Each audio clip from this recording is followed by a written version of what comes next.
Chapter 14. The Unknown and the Unknowable. There were mysterious questions, but a mysterious answer was a contradiction in terms. "Come in," said Professor McGonagall's muffled voice. Harry did so. The office of the deputy headmistress was clean and well organised. On the wall, immediately adjacent to the desk, was a maze of wooden cubbyholes of all shapes and sizes, mostly with several parchment scrolls thrust into them, and it was somehow very clear that Professor McGonagall knew exactly what every cubbyhole meant, even if no one else did. A single parchment lay on the actual desk, which was, aside from that, clean. Behind the desk was a closed door barred with several locks. Professor McGonagall was sitting on a backless stool behind the desk, looking puzzled. Her eyes had widened with perhaps a slight note of apprehension as she saw Harry. "Mr. Potter," said Professor McGonagall, "what is this about?" Harry's mind went blank. He'd been instructed by the game to come here. He had been expecting her to have something in mind. "Mr. Potter," said Professor McGonagall, starting to look slightly annoyed. Thankfully, Harry's panicking brain remembered at this point that he did have something he'd been planning to discuss with Professor McGonagall. Something important and well worth her time. Harry said, "if there are any spells you can cast to make sure no one's listening to us?" Professor McGonagall stood up from her chair, firmly closed the outer door, and began taking out her wand and saying spells. It was at this point that Harry realized he was faced with a priceless and possibly irreplaceable opportunity to offer Professor McGonagall a cup of tea. And he couldn't believe he was seriously thinking that. And it would be fine. The soda would vanish after a few seconds. And he told that part of himself to shut up. It did, and Harry began to organise mentally what he was going to say. He hadn't planned to have this discussion quite so soon, but so long as he was here... Professor McGonagall finished a spell that sounded a lot older than Latin, and then she sat down again. "All right," she said in a quiet voice. "No one's listening." Her face was rather tight. "Oh, right. She's expecting me to blackmail her for information about the prophecy." Harry'd get around to that some other day. "It's about the incident with the sorting hat," Harry said. Professor McGonagall blinked. "I think there's an extra spell on the sorting hat, something that the sorting hat itself doesn't know about, something that triggers when the sorting hat says Slytherin. I heard a message that I'm pretty sure Ravenclaws aren't supposed to hear. It came the moment the sorting hat was off my head, and I felt the connection break. It sounded like a hiss and like English at the same time." There was a sharp intake of breath from McGonagall. "And it said, 'Salutations from Slytherin to Slytherin. If you would seek my secrets, speak to my snake.'" Professor McGonagall sat there with her mouth open, staring at Harry as if he'd grown another 2 heads. "So," Professor McGonagall said slowly, as though she couldn't believe the words that were coming out of her own lips, "you decided to come to me right away and tell me about it?" "Well, yes, of course," Harry said. There was no need to admit how long it had taken him to actually think of that. "As opposed to, say, trying to research it myself or telling any of the other children. I see, Professor McGonagall said. And if, perhaps, you were to discover the entrance to Salazar Slytherin's legendary Chamber of Secrets, an entrance that you, and you alone, could open, I would close the entrance and report to you at once so that a team of experienced magical archaeologists could be assembled, Harry said promptly. Then I would open up the entrance again and they would go in very carefully to make sure that there was nothing dangerous. I might go in later to look around, or if they needed me to open up something else, but it would be after the area had been declared clear and they had photographs of how everything looked before people started tromping around their priceless historical site. Professor McGonagall sat there with her mouth open, staring at him like he'd just turned into a cat. It's obvious if you're not a Gryffindor, Harry said kindly. I think, Professor McGonagall said in a rather choked voice, that you far underestimate the rarity of common sense, Mr. Potter. That sounded about right, although a Hufflepuff would have said the same thing. McGonagall paused, struck. That's true. Sorting Hat offered me Hufflepuff. She blinked at him as though she couldn't believe her own ears. Did it really? Yes. Mr. Potter, McGonagall said, and now her voice was low. 5 decades ago was the last time a student died within the walls of Hogwarts, and I'm now certain that 5 decades ago was the last time someone heard that message. A chill went through Harry. Then I will be very sure to take no action whatsoever on this matter without consulting you, Professor McGonagall. He paused. And may I suggest that you get together the best people you can find and see if it's possible to get that extra spell off the Sorting Hat. And if you can't do that, maybe put on another spell, a quietus that briefly activates just as the hat is being removed from a student's head. That might work as a patch. There! No more dead students. Harry nodded in satisfaction.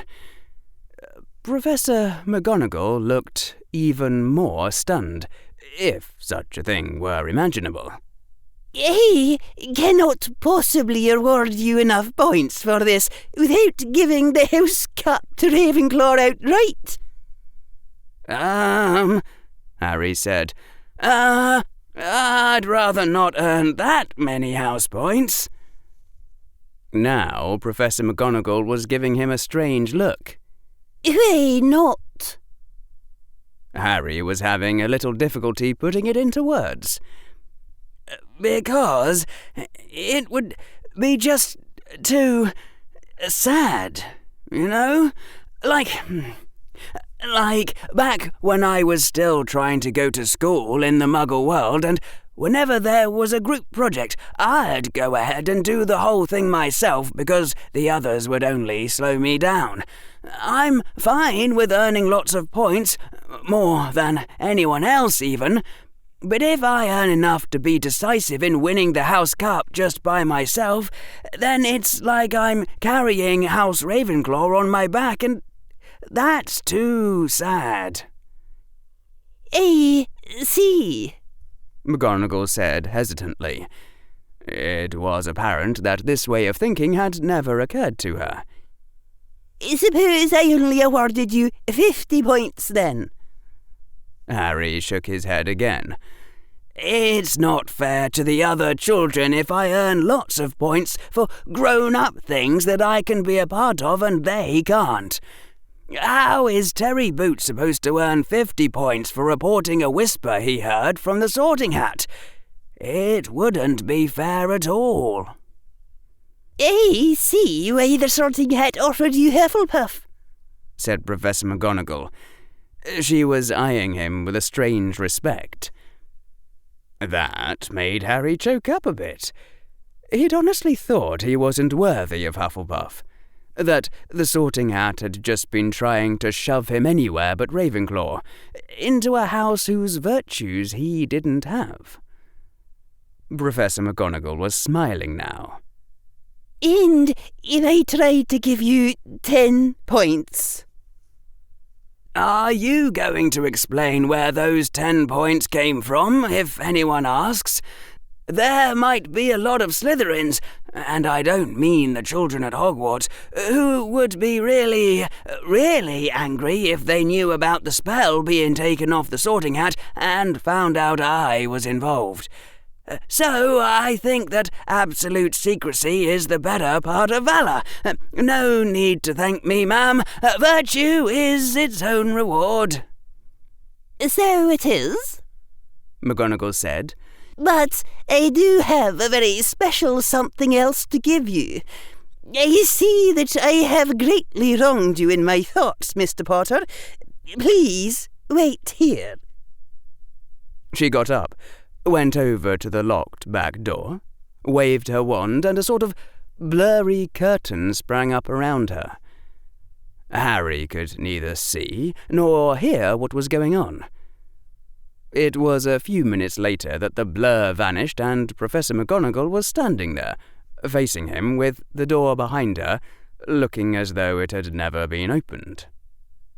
And Professor McGonagall held out in one hand a necklace, a thin golden chain bearing in its centre a silver circle, within which was the device of an hourglass. In her other hand was a folded pamphlet. "This is for you," she said. Wow! He was going to get some sort of neat magical item as a quest reward. Apparently that business with refusing offers of monetary rewards until you got a magic item actually worked in real life, not just computer games. Harry accepted his new necklace, smiling. "What is it?" Professor McGonagall took a breath. "Mr. Potter, this is an item which is ordinarily lent only to children who have already shown themselves to be highly responsible in order to help them with difficult class schedules." McGonagall hesitated, as though about to add something else. "I must emphasize, Mr. Potter, that this item's true nature is secret, and that you must not tell any of the other students about it, or let them see you using it. If that's not acceptable to you, then you can give it back now." "I can keep secrets," Harry said. "So, what does it do?"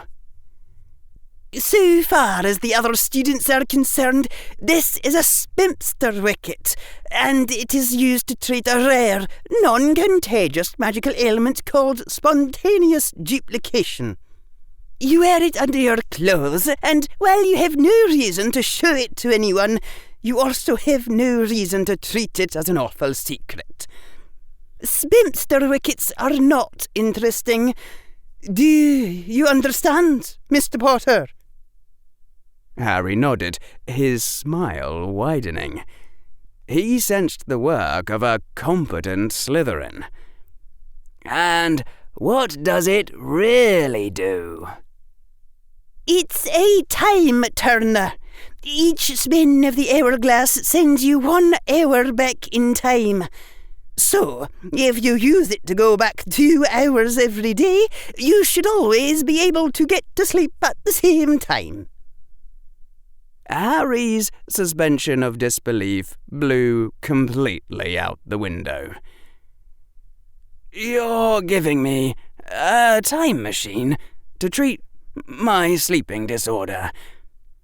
You're giving me a time machine to treat my sleep disorder. You're giving me a time machine in order to treat my sleep disorder?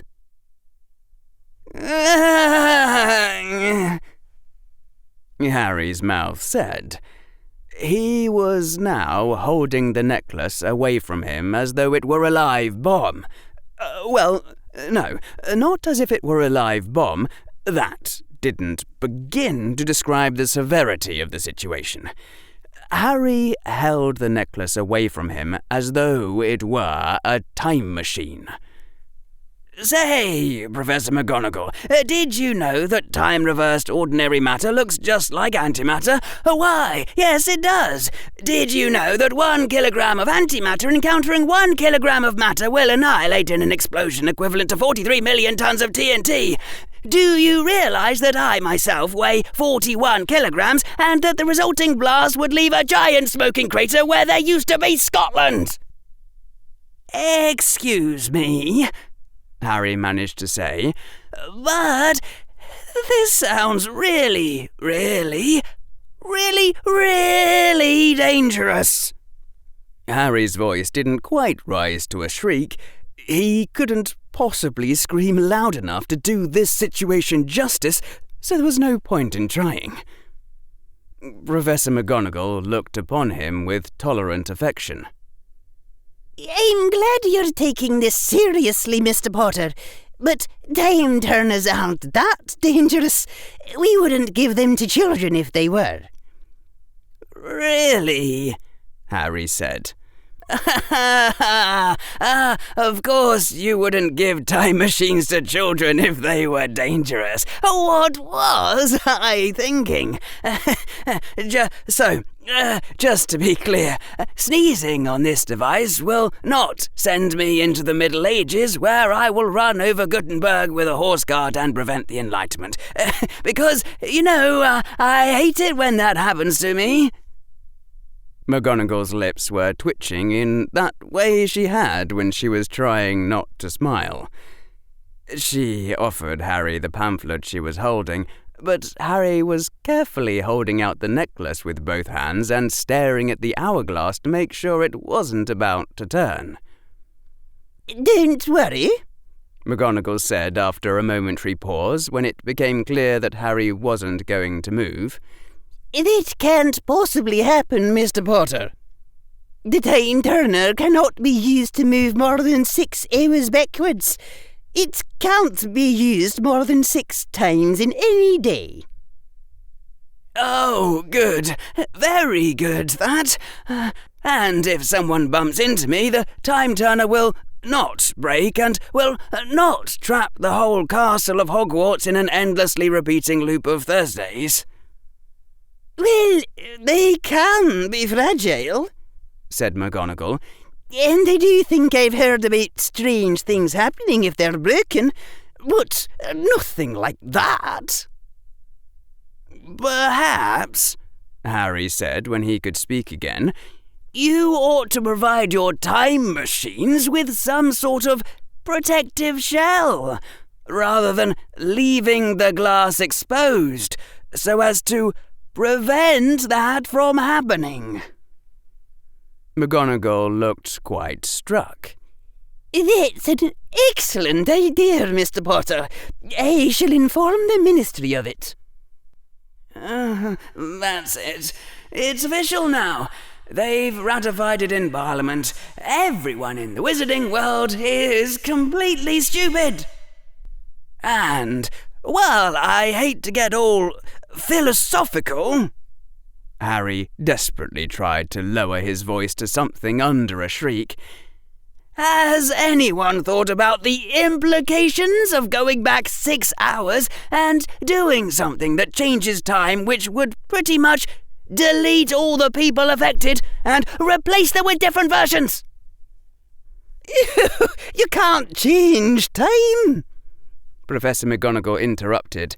Good heavens, Mr. Potter, do you think these would be allowed to be given to students if that was possible? What if someone tried to change their test scores? Harry took a moment to process this. His hands relaxed, just a little, from their white grip on the hourglass chain, like he wasn't holding a time machine, just a live nuclear warhead.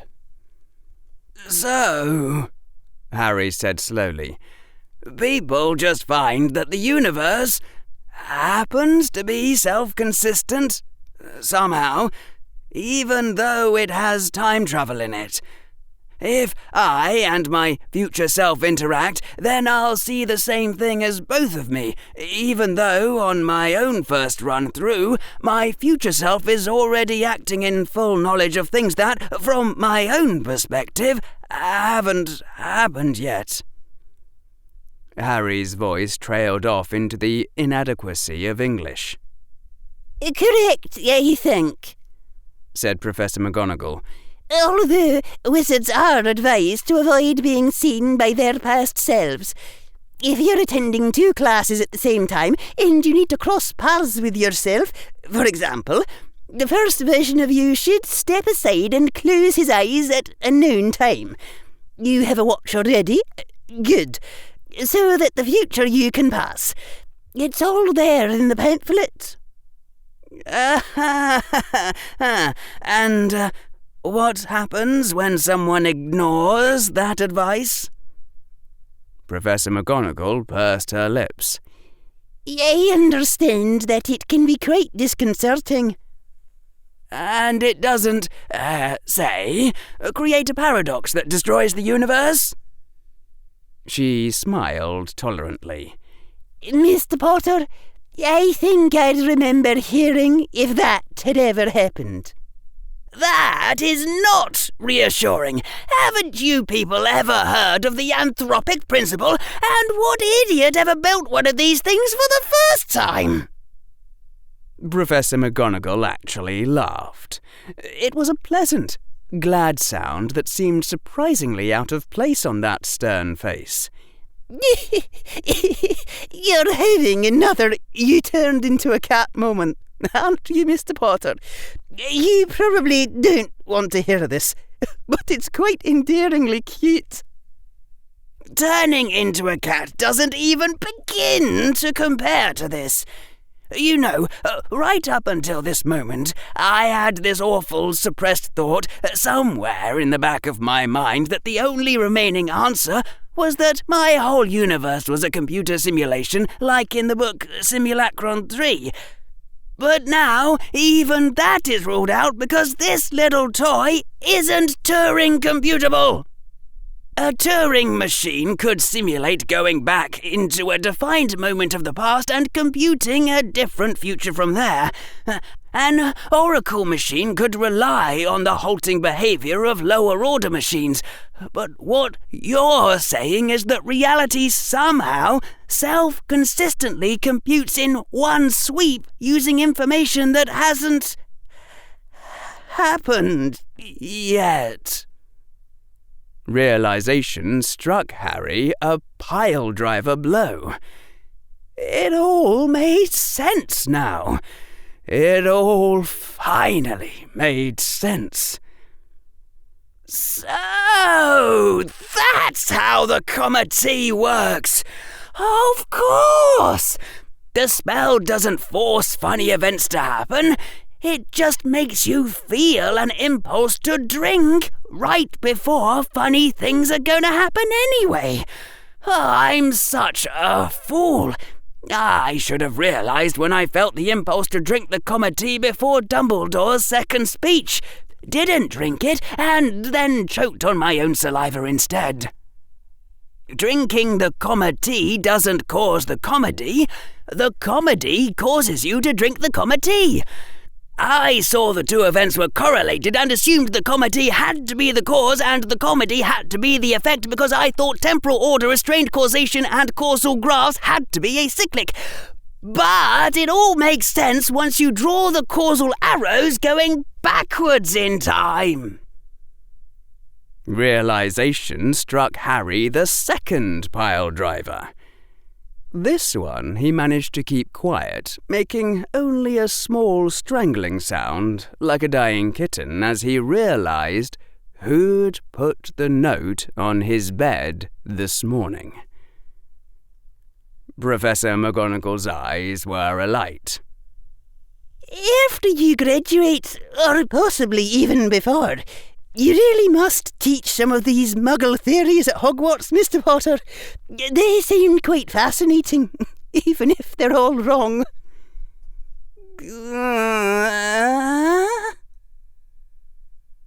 Professor McGonagall offered him a few more pleasantries, demanded a few more promises, to which Harry nodded, said something about not talking to snakes where anyone could hear him, reminded him to read the pamphlet, and then somehow Harry found himself standing outside her office with the door closed firmly behind him.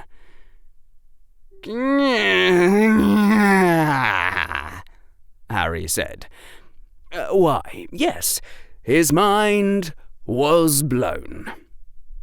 Not least by the fact that, if not for the prank, he might well have never obtained a time-turner in the first place.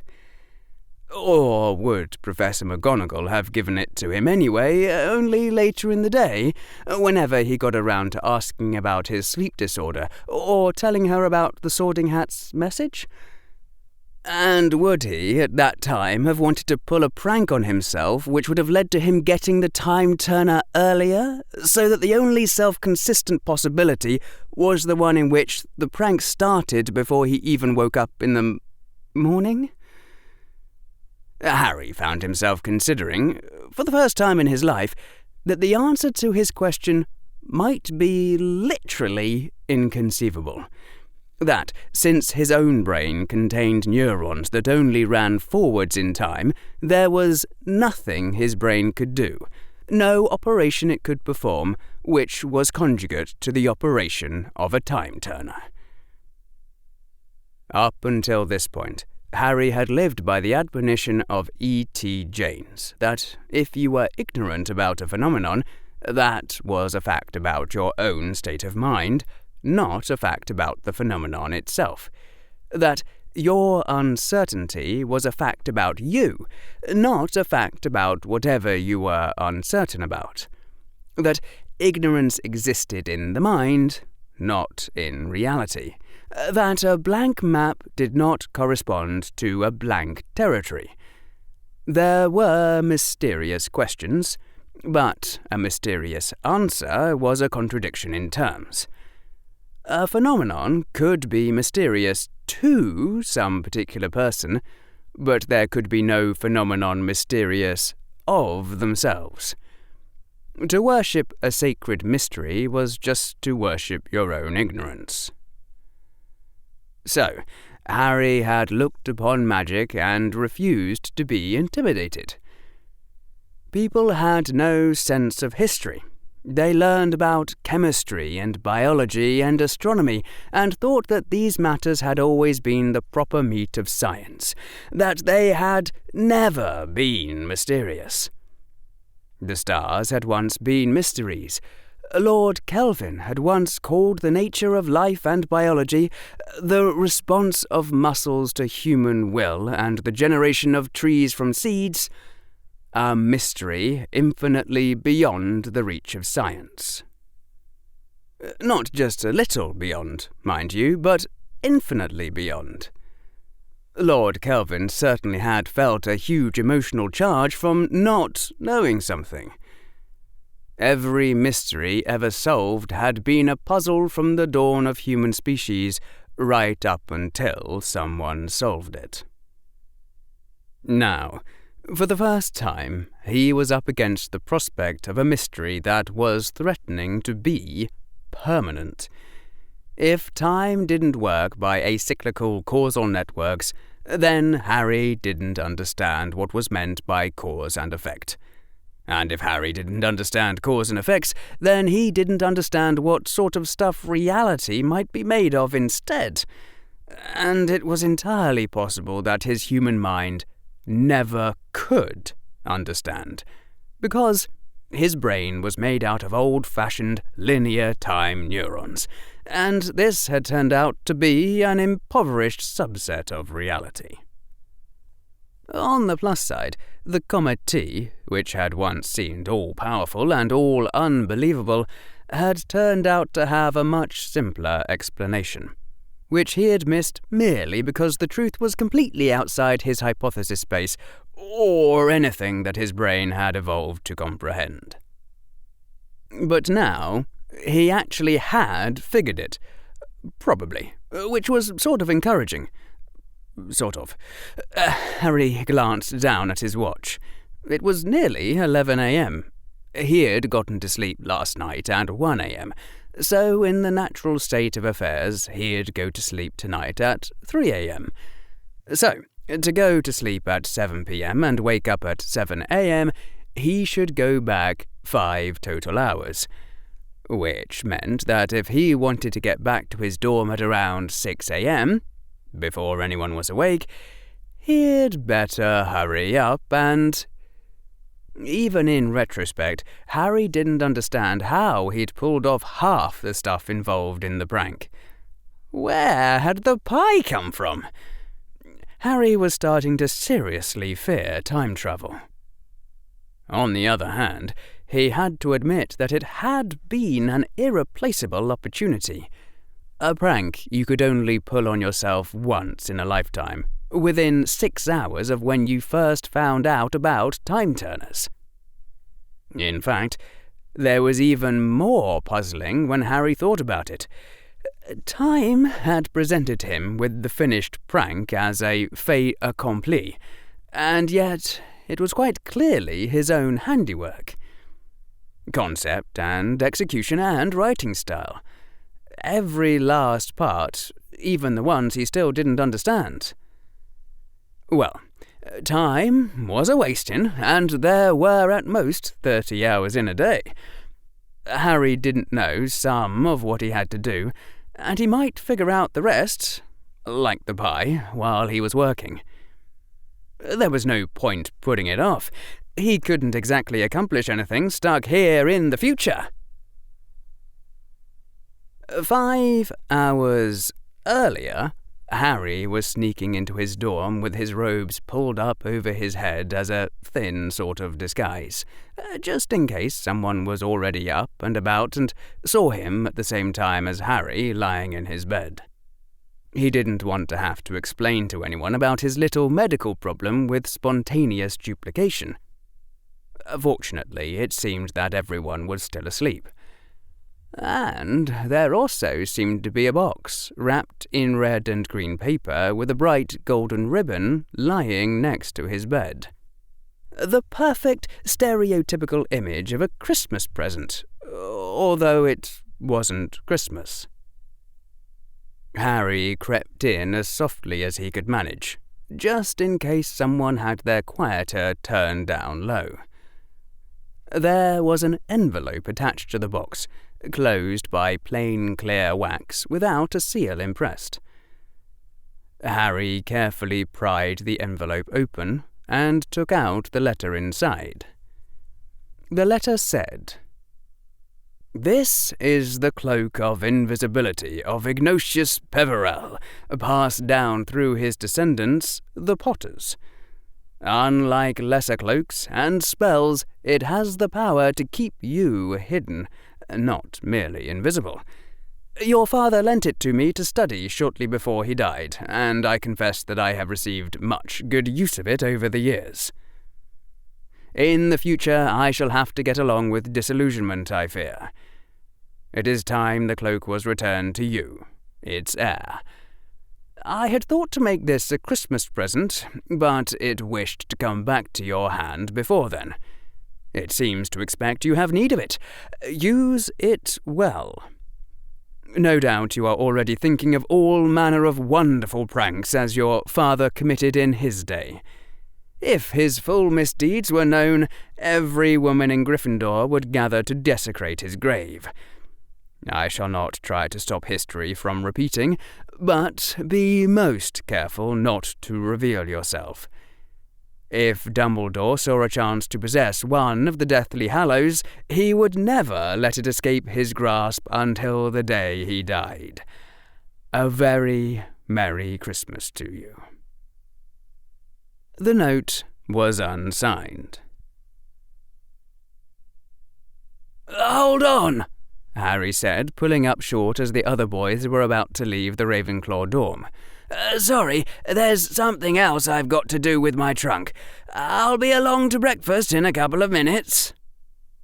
Terry Boot scowled at Harry. "You'd better not be planning to go through any of our things."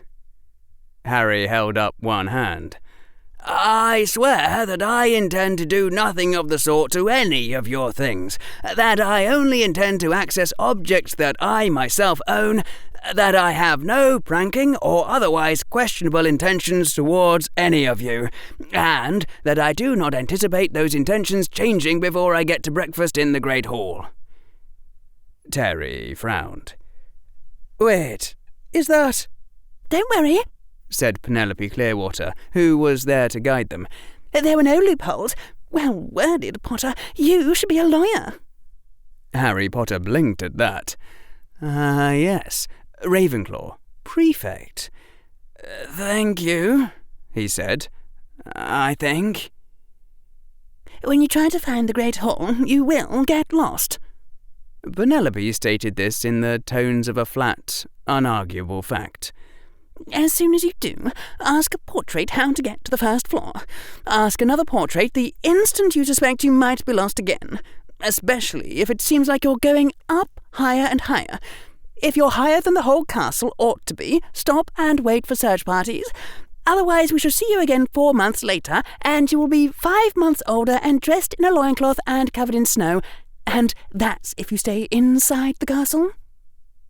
"Understood," said Harry, swallowing hard. Shouldn't you tell students all that sort of stuff right away?" Penelope sighed. "What? All of it? That would take weeks. You'll pick it up as you go along." She turned to go, followed by the other students. "If I don't see you at breakfast in 30 minutes, Potter, I'll start the search." Once everyone was gone, Harry attached the note to his bed.